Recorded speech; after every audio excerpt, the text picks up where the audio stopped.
Olá, tudo bem, pessoal?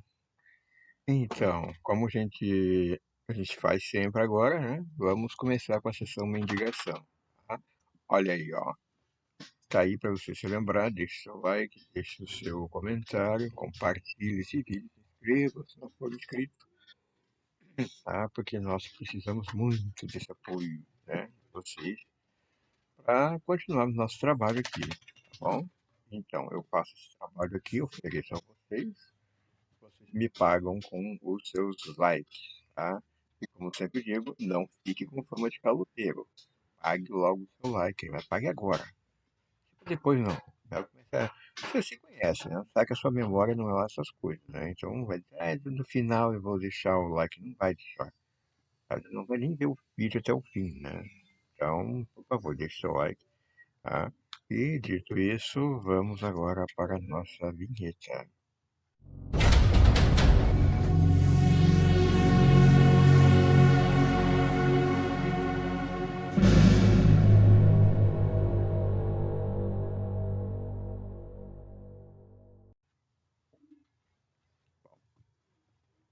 Agora o negócio é o seguinte, gente, ó. Inicialmente, hoje, tá? Hoje é chá preto com canela, tá? Muito, é simples, tá? Não tem maiores invenções dele hoje, tá? Chá preto com canela. Ela me perguntou, né, mas esse chá é só chá mesmo, não tem mais nada ali, não é aqueles outros chá lá, não é um chá alucinógeno. É que alucinógeno, ó, não é, tá? É só. Tá? Bom, gente, eu falando sério aqui, ó. Me pediram para falar a respeito do chamado. Chamado. Olha, o chamado é o seguinte, é o evento mais misterioso, né? Assim, do esoterismo, é um evento místico. Mas eu falei disso num capítulo lá na Mega Page. Então eu vou fazer o seguinte, caso você seja alguém que não conhece a Mega Page, tá? Eu vou ficar dando aqui o link, né, para você parar aqui e ir lá. Eu vou ler para você aqui o capítulo, tá, sobre o chamado, tá, que está lá na Mega Page, tá, gente? Então, presta atenção. Ó. Começa aqui a leitura, tá? Então, abre aspas, tá? Este é um dos mistérios da Via Glória. Na verdade, é ele a origem do trilhar do caminho mar. Há um momento em que a pessoa percebe uma atração irresistível a todos os assuntos relacionados à magia. Ela vai em busca de fontes de informações, interessa-se por tais assuntos, aprofundando-se mais e mais. Nessa fase, a pessoa está na condição de mística ou esotérica. Vai se interessar a seguir sobre as ordens iniciáticas. Pelas poucas informações disponíveis, encontrará basicamente informações sobre entidades que ou já não são ou nunca foram ordens, embora costume se apresentar com essa designação. Em dado momento, o chamado se fará sentir mais intensamente, a pessoa perceberá que ali onde está, junto a essas ordens, não progredirá e perceberá que permanecendo ali estará se auto-induzindo ao erro. Se nessa fase a pessoa ainda não tiver o mínimo de senso de observação, ela fatalmente cairá nas mãos dos falsos mestres, que se aproveitarão dela das mais diversas maneiras, em função daquele desejo de estar ligado ao mestre. Quando tratar-se de um chamado legítimo, a pessoa logo passará dessa fase de estar sujeita às armadilhas dos falsos mestres e pseudo-iniciados e aprenderá a reconhecer as fontes confiáveis, porque terá aprendido que ainda não está pronta e, portanto, não é ainda o momento para um mestre. Quando o discípulo está pronto, o mestre aparece. Esse é o mais famoso axioma do ocultismo. Mas essa frase precisa ser devidamente analisada e eu até faria modificações para adequá-la à realidade. Eu diria que quando o discípulo, com D maiúsculo, está pronto, o mestre aparece. Será? Eu grifei o D maiúsculo e o coloquei em maiúsculo, no caso aqui, né? Porque o discípulo, esse com D maiúsculo, a que me refiro aqui, não é um mero curioso ou aquele que acha isso ou acha aquilo.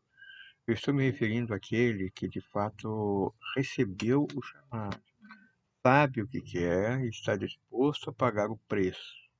Esse preço será cobrado na forma de muita disciplina e principalmente autodisciplina. Um desejo intenso de aprender, a fidelidade ao seu mestre e muitas renúncias. E muitas renúncias. Mas tudo isso vem numa fase posterior. O chamado se fará sentir com intensidade maior ou menor em diferentes momentos, mas de forma alguma desaparecerá da vida do buscador. E isso distinguirá esse daquele outro que meramente se interessa por esoterismo em função de algum modismo momentâneo. Tem sido muito comum nos dias de hoje as pessoas simplesmente tomarem conhecimento de um culto, uma religião New Age, e já acham que esse interesse em fazer parte daquilo seja o chamado, quando não passa de uma mera curiosidade. Para que isso fique bem compreendido, nessa fase, ainda não se trata propriamente de um discípulo, e sim de um candidato. Será discípulo quando for devidamente aceito por um mestre. E tem que ficar compreendido que jamais é esse candidato quem decide se está pronto ou não. Essa atribuição cabe inteiramente ao mestre que vai sondá-lo, analisá-lo por um tempo antes de contatá-lo. Mas isso tudo se refere ao candidato, ao discípulo, e é uma fase posterior. Ocorre que, na maioria das vezes, a prepotência, a arrogância e a autoilusão de um eventual candidato faz parecer que ele já esteja pronto. Então ele fica frustrado pelo não aparecimento do mestre. Nessa situação, o indivíduo acha que só porque ele leu alguns livros, isso já faz dele um candidato a discípulo e que por conta disso um mestre tem que vir correndo para convidá-lo a fazer parte de uma ordem. Um ledo engano. A primeira lição que essa pessoa precisaria ter aprendido é a calçar as sandálias da humildade. Uma pessoa que ainda não é nem candidato a discípulo, mas que já é tomada por um sentimento excessivamente grandioso a respeito de si mesmo, certamente seria um péssimo discípulo e um iniciado ainda pior, se bem que é preciso ressaltar que o indivíduo nessas condições sequer seria observado como um iniciado. Tem um ótimo faro para identificar essas coisas. Há pessoas que transformam em razão de viver o fato de fazer parte de uma ordem e fazem qualquer coisa para isso. Nenhuma ordem séria tem um mínimo interesse em pessoas assim. E por isso é que as ordens são tão restritivas. A pessoa recebe o chamado, mas isso não é uma garantia de que então, por causa disso, vai surgir um mestre e que ingressará em uma ordem ancestral. Mas se esse chamado é autêntico, a pessoa então nem se preocupa com a questão dos mestres e as ordens, porque o objetivo principal desse chamado seria melhorar a pessoa, colocando-a em contato com aquela sede de conhecimento cada vez mais profunda sobre as leis universais, de maneira que, sob os cuidados de um mestre, e fazer parte de uma ordem não é a prioridade para essa pessoa, é consequência. Isso é facilmente identificado pelos mestres, que logo ficam sabendo se aquela pessoa busca o aprimoramento ou apenas um status. O que poucos compreendem até agora é que o contato com o mestre é uma consequência da busca espiritual. Isso poderia nem acontecer, porque se a busca é sincera e real, a pessoa manterá todo o seu empenho na direção de um aperfeiçoamento. Se o mestre não veio agora, deve vir mais tarde. Mas isso não fará a pessoa entrar em alguma crise espiritual, porque ela sabe que o mais importante é o seu desenvolvimento, que é a razão de ser do chamado. Muitos inverteram essas prioridades e, por essa razão, não se desenvolvem. Não tem como chamar a atenção de um mestre e, por conta disso, criarão um ego superinflado, onde terão a si mesmo como um- uma pessoa em alta conta, uma conta grande demais, quando na verdade não são mais que meros leitores que se julgam grandes eruditos e altamente preparados. Fecha aspas. Essa é a mega page, tá? Que eu li aqui sobre o chamado. Gente, o chamado, agora, no improviso agora, tá? Chamado é um evento muito importante. O problema é que as pessoas, como diz o texto, só porque tem um interesse, né? Ah, eu gosto de ler livros de esoterismo, de ocultismo, coisa assim. Ela acha que recebeu o chamado. E, na verdade, pelo fato de que ela não se conhece, ela não sabe se recebeu o chamado. Ela acha que recebeu. E aqui é uma situação que, se é um chamado genuíno, autêntico, você não tem essa aí de eu acho, sabe? Uma coisa é ou não é, né? Como dizia o mestre, né? E não tem maybe nem perhaps, tá? Ou a coisa é ou não é, tá? Então é o seguinte, as pessoas... É, eu gosto dos livros do Levi, do Papi. Ah, eu já tô pronto. Cadê o mestre? Por que que o mestre não veio? É assim que eles pensam, tá? E não é desse jeito que acontece. As coisas não são desse jeito aí. Não o suficiente, né? Pelo menos, né?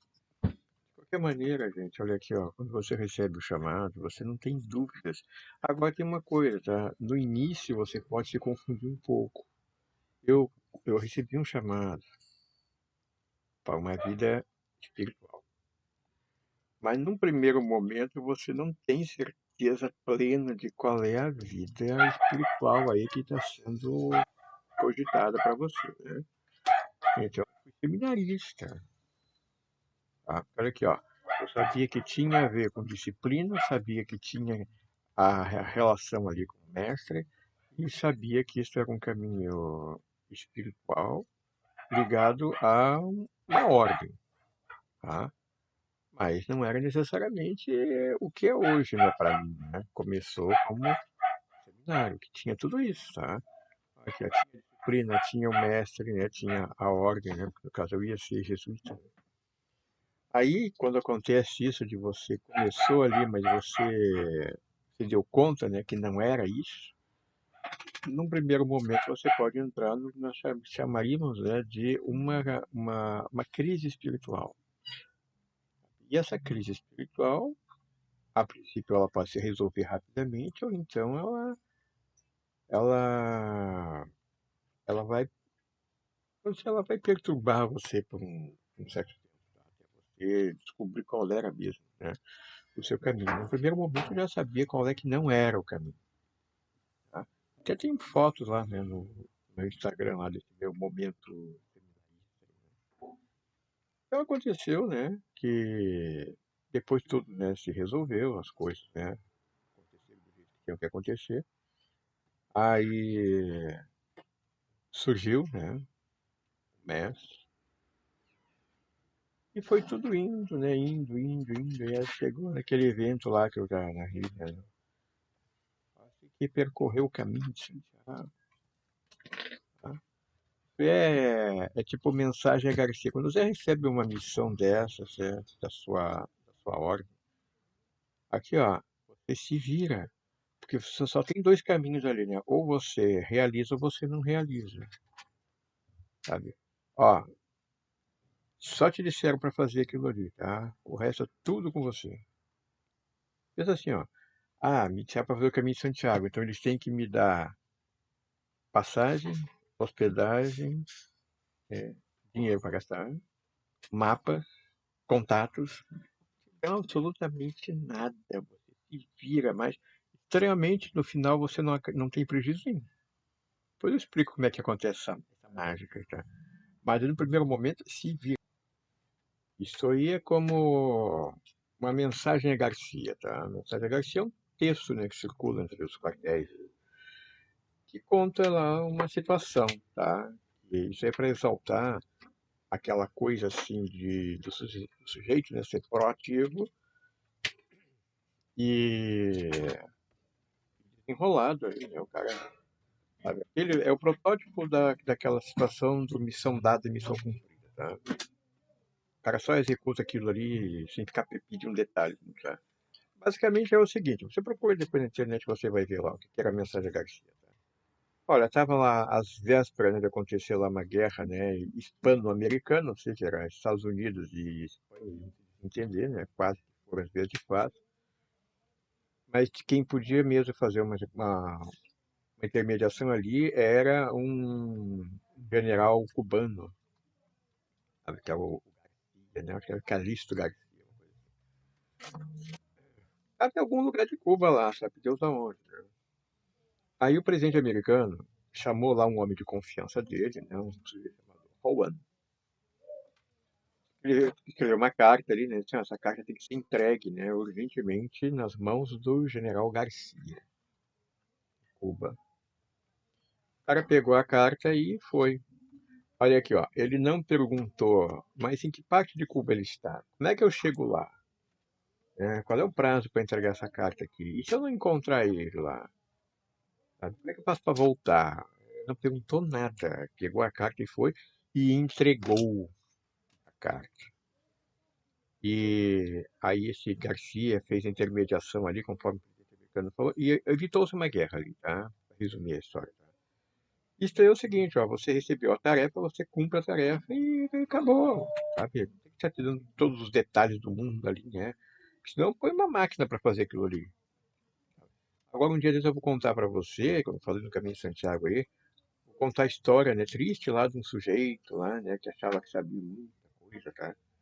E que teve que fazer o Caminho de Santiago duas vezes, tá? Ele recebeu a tarefa, né? Percorreu o Caminho de Santiago. Aí o cara não sabia nada de Caminho de Santiago, né? Teve que descobrir tudo lá, né? E descobriu, e foi, e fez, sabe? E ficou em todos os refúgios ali, recebeu o carimbo lá no, naquele passaporte ali, né? Que tem lá uma caderneta, né? Do peregrino, né? Que você tem que comprovar lá na catedral, né? Que você percorreu o caminho a pé mesmo, tá? Então você tem lá os carimbos nos refúgios por onde você vai passando. Refúgios são os albergues, tá? Que é ao longo do caminho, que é para os peregrinos pernoitarem ali, tá? Então, numa uma distância X entre um e outro, assim, você calcula, olha, o próximo refúgio é tantos quilômetros, será que dá para chegar até lá antes de anoitecer? E assim você vai calculando, tá? Tem um mapa ali dos refúgios. Mas aí é o seguinte, cada refúgio desse, às vezes quando não é o refúgio, é na prefeitura, não é na prefeitura, é no posto do correio, né? No posto do correio, é na igreja local, né? Na igreja lá na delegacia, em algum lugar ali daqueles povoados, tem alguém lá que tem o carimbo para carimbar ali o passaporte, né, do peregrino ali, né? Porque depois lá na catedral, ele tem direito a um diploma, né? Um certificado lá, né? Que ele fez, né? O caminho que chama compostelando aquilo, né? Mas para ganhar aquilo, ele tem que comprovar que fez o caminho. Então, ele tem que mostrar a sua credencial lá do peregrino, né, o seu passaporte, com todos os carimbos lá dos refúgios ao longo do deslocamento, tá? Então, são uns 30 carimbos lá, né? O sujeito lá da catedral, ele confere aquilo, né, e te concede, tá, a compostela. E acabou, tá? Acabou. E eu fiz tudo isso. Depois eu voltei, aí um dia depois, não na hora, né? Ele disse assim, ó, olha, você tem uma tarefa, ó, percorreu o caminho de Santiago. Eu já percorri esse não, você não percorreu. Aí, calma aí, olha lá, tá aqui é Compostelano, ó, tá aqui as fotos. É, mas você não percorreu o caminho de Santiago. Como assim? Olha aqui, você fez o caminho francês, não é? É. Caminho francês, você começa ali, bem na fronteira, tá? Da França com a Espanha, num lugar chamado, do lado francês, tá? Saint-Jean-Pied-de-Port. Tá? Até tinha Madame de Brille lá, que... Madame de Brille. Ela já faleceu, tá? Mas na época lá ela estava viva, ainda ela que me deu o passaporte. Ela era responsável ali, tá? Pelo caminhamento dos peregrinos, que ia passar por ela primeiro ali, porque ela que te concede lá a caderneta que vai receber os carimbos, tá? Mas hoje tem outra pessoa que faz isso lá, mas era ela, a famosa, né, naquele momento ali. Mas é o seguinte, de Saint-Jean-Pied-de-Port, você aí tem que subir, né, sobe ali, é os Alpes, né, francês. Aí é uma subida meio íngreme lá, mas você nem nota assim, né, mas vai devagarinho, tá? Chega lá em cima, um frio do caramba lá, aí depois é só ladeira abaixo, né? Quando você desce lá pro outro lado, aí já é do lado espanhol ali, já. Aí você cai lá numa cidade chamada Roncesvalles, que é famosa, tem umas batalhas lá da antiguidade ali, famosas ali, né? E dali só vai, tá? Só vai. Aí 800 quilômetros, tá? 30 dias isso aí, até Santiago, tá? Mas aí, geralmente, o peregrino né, acaba ali. Mas o peregrino místico, que seria o meu caso, eu não sabia, não acaba ali. Porque é o seguinte, o caminho de Santiago original, ele não termina ali em Santiago de Compostela, na catedral, tá? Depois dali, ali é só um ponto, tá? Como se fosse ali é um refúgio só. Você tem que caminhar outro tanto até lá, aquela beirada lá, lá alguns quilômetros adiante lá, chamado Finisterre. E lá em Finisterre, que é uma espécie assim de um abismo para o mar, né? Aí vai ser um mar aberto lá. Finisterre é bem isso aí mesmo, é o fim da Terra, né? O mundo acabava ali, tá? Um promontório assim que você daria o oceano só lá embaixo, né? Ah, bom, é assim, a Europa acaba ali, tá? Ou começa ali, dependendo do ponto de vista, né? Mas de qualquer maneira tá ali, né? O mar aberto ali, e ali tem o ritual para frente, né? Você tem que queimar as roupas que você usou ao longo do caminho, né? Simbolizando que aquilo acabou, aquilo passou, não serve mais, né? Só que eu não fiz nada disso, que acho que eu não cheguei nessa parte aí, né? Ah, tem que chegar até a Catedral de Santiago lá e receber a Compostelano. Aí depois, aí por causa disso, né, pela falta, né, de pesquisa, né, aí eu tive que fazer de novo, mas aí numa condição especial, eu tive que guiar um peregrino, tá?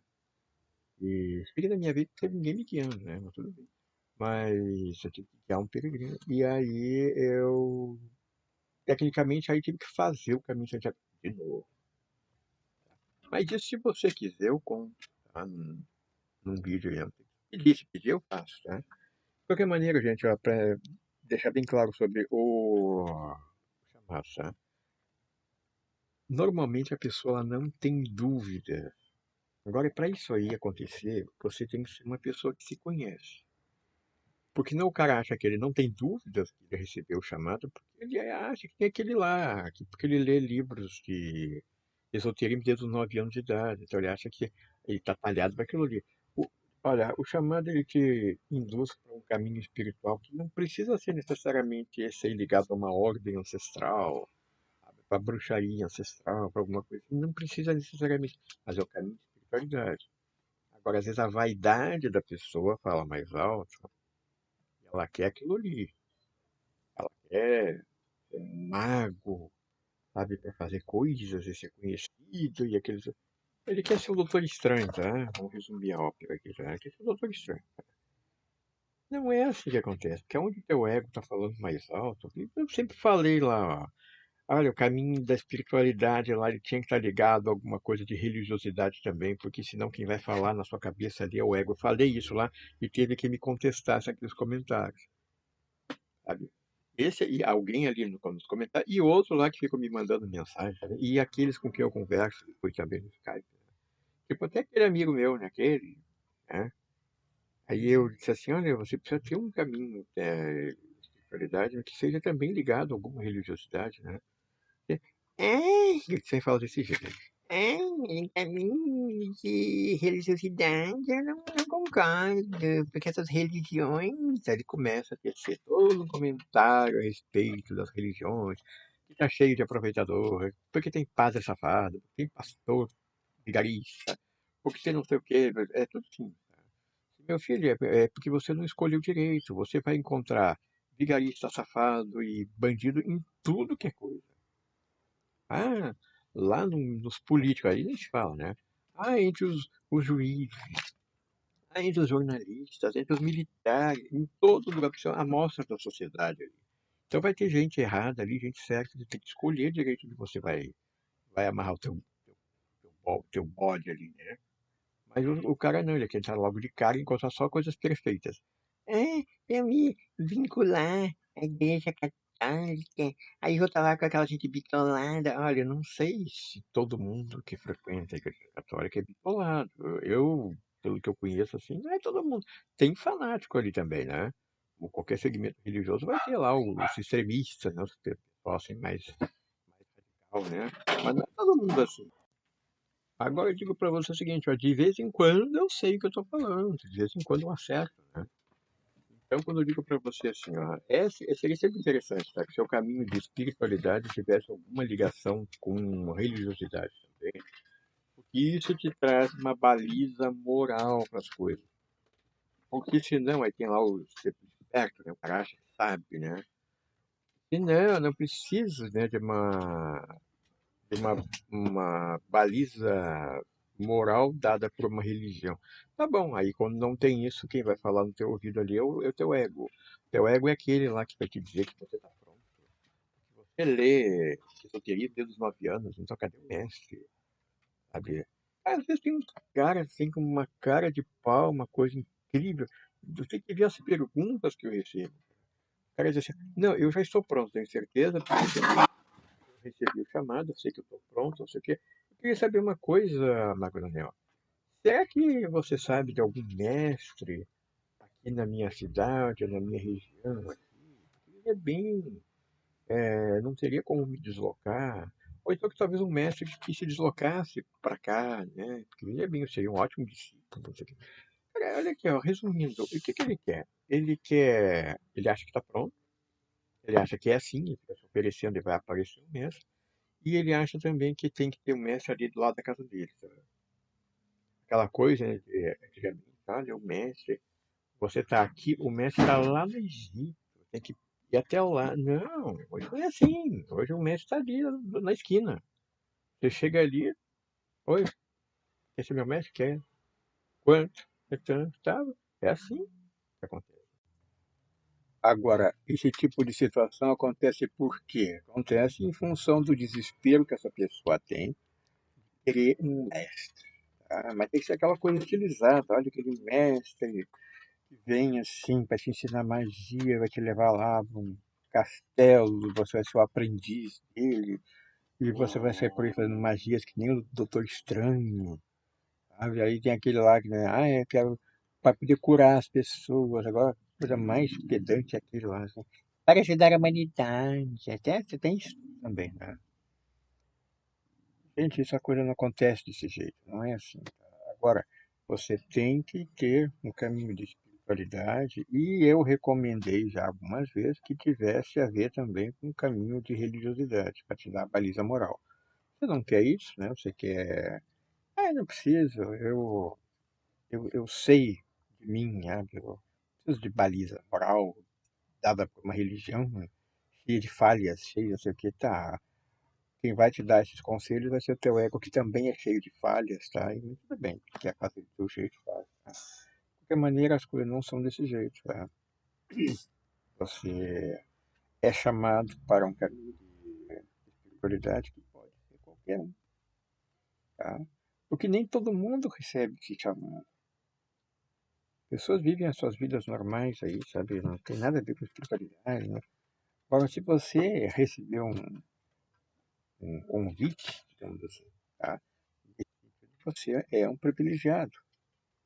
De qualquer maneira, você siga um caminho de espiritualidade.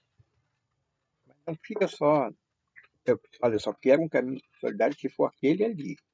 Aquele caminho ali. Outro não me interessa. Não faz isso. Não, sabe, não é desse jeito que a coisa acontece. Sabe? Não, eu só. Eu quero ser militar. O sonho é ser militar. Eu gosto de brincar de soldadinho desde que eu tinha 5 anos, tá? Então eu sei que o meu caminho, meu destino é ser militar. Mas é o seguinte, só se for nas forças especiais ultra mega preparadas, sabe, lá dos seus marines, sabe, as forças de forças especiais, porque se é para ser militar comum, corriqueiro, me casei, não quero. Porque eu sei que eu sou fadado a coisas maiores. Eu só quero ali o melhor do que tiver de melhor mesmo, tá? Se ser militar comum, de quartel comum, isso não me interessa. Eu quero forças mega especiais. Então o sujeito tem essa pretensão. Por quê? Porque ele lê um livrinho e diz que você pode ser um cara das forças especiais. Ué, ele tem preparo físico para isso? Ele tem preparo psicológico? Ele não tem nada. Mas ele acha que sim, porque desde que é pequenininho ele brinca lá de soldadinho, né? Então ele acha que agora que eu vou ser militar, tem que ser um militar assim, mas de altíssima elite, sabe? É o top, top legal. E assim é com o cara que acha que recebeu o chamado, tá? Ele vai seguir aquele caminho ali, mas desde que seja daquele jeito que ele quer. Ó, eu quero ser um mago que usa manto, que tem espada, e sai por aí fazendo magias, e todos reconhecem ele como um mago, não sei o quê, precisa ser assim desse jeito. Você está querendo cultuar o quê? A sua espiritualidade ou a sua vaidade? Sabe? Vanitas vanitatum et omnia vanitas. Sabe, vaidade, vaidade, mas é sempre vaidade. É isso aí que acontece. É quando o teu ego te dá conselho. O teu ego te dando conselho, ele te coloca lá em cima. Não, você merece só o melhor do melhor do melhor. Ele não leva em conta o merecimento. Ele não leva em conta lá se você fez por merecer aquilo. Você merece. Na verdade, todo mundo merece, né? O melhor, mas desde que faça por merecer, né? Nesse caso ali, o sujeito ele não fez por merecer. Ele acha que recebeu um chamado para uma coisa grandiosa. Mas isso aqui é o lado bonitinho da coisa, isso aqui é o lado glamouroso. Ele não sabe que aquilo ali tem um negócio de ralar ali, sabe? Ele tá falando assim, ó. Aí o mestre vem, ele vai te levar lá onde, vai te ensinar um monte de coisa. Senta ali que eu vou te ensinar. Agora eu vou te ensinar a levitar. Aprendeu? Aprendeu. Agora eu vou te ensinar bilocação. Agora eu vou te ensinar a convocar espíritos superiores. Agora eu vou te ensinar a fazer isso, fazer aquilo. E aqui, ó, agora eu vou te dar o dom da cura. Você está aí curando a humanidade. Ele acha que é assim. Fica sentadinho lá ouvindo. Tem que trabalhar, meu filho. Tem que ralar. Como dizia o São Bento, né? Que sabe que a ordem lá do Beneditino, né, São Bento, eles é muito de mão na roda ali, né? De trabalhar mesmo. E tanto que o lema deles é o ora et labora, né? E ele dizia sempre, né, que mais valem 2 mãos a trabalhar do que 1.000 bocas a rezar. Ficava tudo rezando, né? Ele falava, olha que estranhamente o São Bento, né, que no caso é o patriarca, né, do monasticismo, seja, né, da vida monástica, né, na Europa, mas ele é um cara que ele criticava um pouco a coisa da vida monástica que ele falava, que nesse caso aí dessas ordens, né, religiosas, que ficam só rezando, rezando, rezando, não fazem nada ali, só rezam, né? Chamava isso de a inutilidade da vida monástica contemplativa. Cara, fica rezando, não produz nada, porque ó, põe a mão na roda, vai fazer alguma coisa também. Vamos rezar bastante, vamos cultuar a nossa sociedade, mas também vamos botar o pé no chão. Nós estamos também na Terra, meu filho, não estamos só no espaço, né? Aí, no cosmos, né? A gente está no pé no chão também, sabe? Então, assim, é essa coisa do discipulado. Você tem que produzir também, você tem que trabalhar. Tem coisa que você aprende na prática, e para isso, ó, é trabalho, cara, é trabalho, ó, é suor na cara, tá? E o cara tá achando que fica sentadinho lá ouvindo instruções e aprendendo a fazer mágica, que nem o Doutor Estranho, né? Ficava sentado lá e vai aprendendo lá a fazer. Ah, vou abrir portal aqui. Ó, chega a mãozinha pra cá e pum, abriu o portal pra não sei onde. Agora chega a mãozinha pra lá. Ele tá achando que é desse jeito que acontece. E não é.